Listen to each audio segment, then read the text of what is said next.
There is a place where time itself forgets to move. A place where the stars bend closer to the earth, and the moon splits into three. Every 100 years, in the deepest fold of the Sahara, a market appears, not built of stone, nor wood, but of dreams and promises. Some call it the market of three moons, others, the market at the edge of time. No one finds it unless it wishes to be found. And if you ever step into its alleys, beware, for nothing you buy there is truly yours, and nothing you sell is ever returned. The storyteller's need. The camera pans across a sprawling desert village, with goats bleating, women grinding millet, and dust swirling lazily in the hot sun. We find Amadou, a middle-aged griot, storyteller, with kind eyes but a face marked by worry.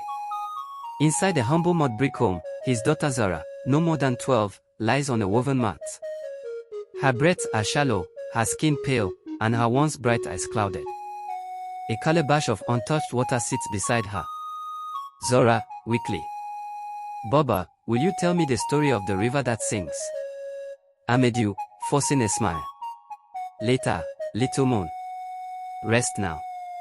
He steps outside, his smile fading, and goes to see the village healer. Healer, shaking head. It is not a sickness of the body I can cure, Amadou. Her spirit is fading. She needs something rare, something beyond this world. Only the market at the edge of time might have such a cure. Amadou. The market.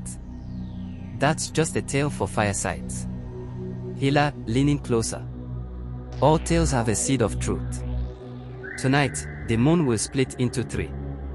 Follow the desert winds not until you hear the sound of many voices where there are no people. That is where the market will find you, not desert animal calls. Amadou wraps his kora, string instrument, in cloth and straps it to his back, takes a water skin, and kisses Zora's forehead before leaving.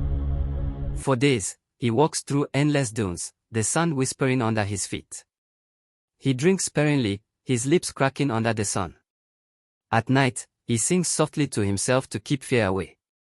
On the third night, as the healer said, the moon split into three silver discs, casting strange shadows over the sand. Then, faint at first, comes the sound of laughter, bargaining, and music, though no one is in sight. He follows the sound, cresting a dune, and there it is. A surreal blend of drums, flutes, and many languages overlapping. The market at the edge of time is unlike anything Amadou has seen. Stalls woven from spider silk shimmer in the moonlight. Merchants with eyes like molten gold and skin like obsidian glass hawk their wares. A woman sells rain in jars, each droplet swirling as though alive. A man offers shadows in baskets, the shadows riding and whispering. A child in a robe of stars plays a flute that makes flowers bloom instantly in the sand. A tall merchant with a face painted in half-night, half-day approaches Amadou. Merchant. Welcome, traveler. Your eyes tell me you've come with a need, and your heart tells me it's for someone you love. Amadou. My daughter is dying. I seek something to bring back her spirit. Merchant, smiling faintly. Then you seek not a thing, but a piece of time. Amadou soon learns that no coin, no gold, no cattle are accepted here. Merchant of memories. Here, you pay with what you cannot hold, your laughter, your memories, your dreams, even your name. A woman in green glass beads shows him a vial of shimmering blue light. Woman.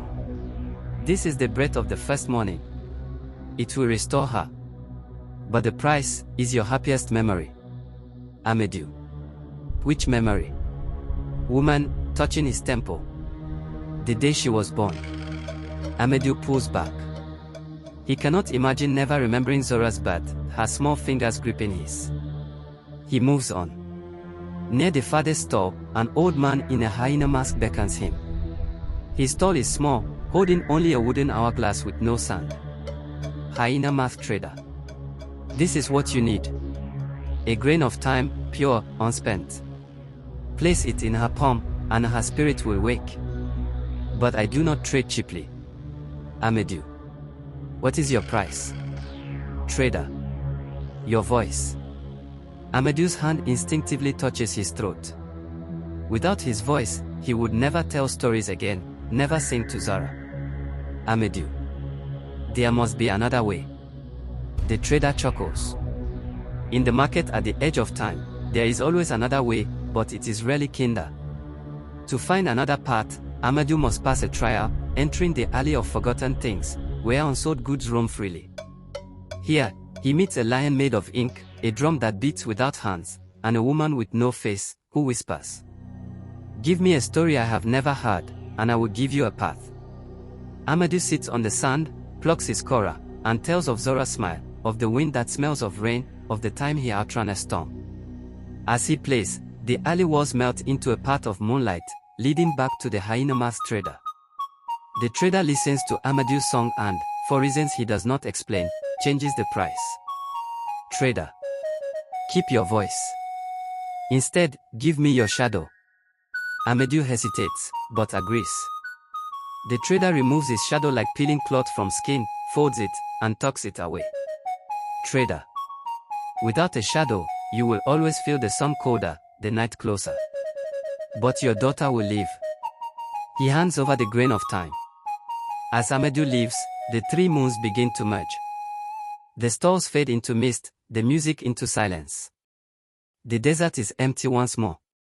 Amadou kneels by Zora's mat and places the grain of time in her palm. It dissolves into a warm glow, and she opens her eyes, smiling. Zora. Boba, you're back. Tell me a story. Amadou smiles, but the camera lingers on his feet, the sun behind him, yet no shadow falls. The market at the edge of time comes and goes as it pleases. But those who find it, leave something behind. For time, once traded, can never be reclaimed.